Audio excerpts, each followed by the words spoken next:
المقادير اللي عندنا هنايا، انا عملت 2 كيلو ديال السكر في طرو ديال الماء. يعني انا ضوبلت المقادير، عملت 4 كيلو د السكر في 2 طرو ديال الماء.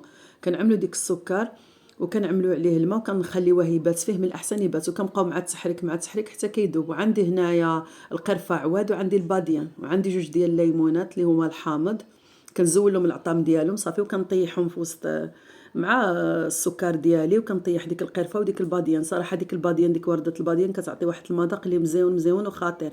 الواحد ينسمو باش ما بغى، اللي بغى يعمل الصح، حتى اللي بغى يعمل ورق السيدنا موسى، يعمل اي حاجه.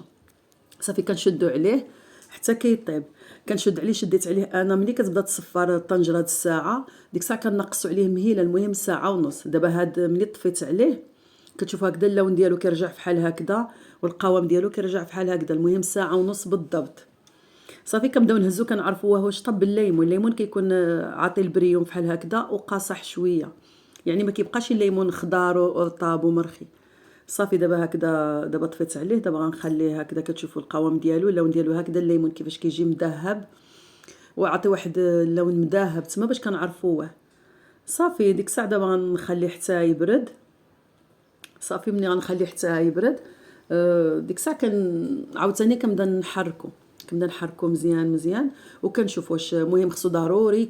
واذا ما كانش الليمون اللون ديالو هكذا، راه يقدر العسل ملي طفيو عليه ويبات كيرجع حبيبات، يعني كيتسمى ما كملش الطياب ديالو. هذا الخطا دائما كيطيحوا فيه بزاف د الناس. صافي كيطفيو على العسل سخون وكينوضوا يعسلوا به، ضروري خصو حتى يبات. هو من بعد ما بات العسل ديالنا كتشوفوا القوام ديالو كيفاش خاطر، هانتوما كتشوفوا خاطر، عطي ديك البريونه، خليته حتى بات وبرد. هانتوما كتشوفوا الشكل النهائي ديالو، كيجي على هذا الشكل هذا. صراحه كيجي رائع ومزيون. ديك الساعه زيدوا له واحد الطاسه ديال الكليكوز باش كيلصق لكم على المعسلات ديالكم.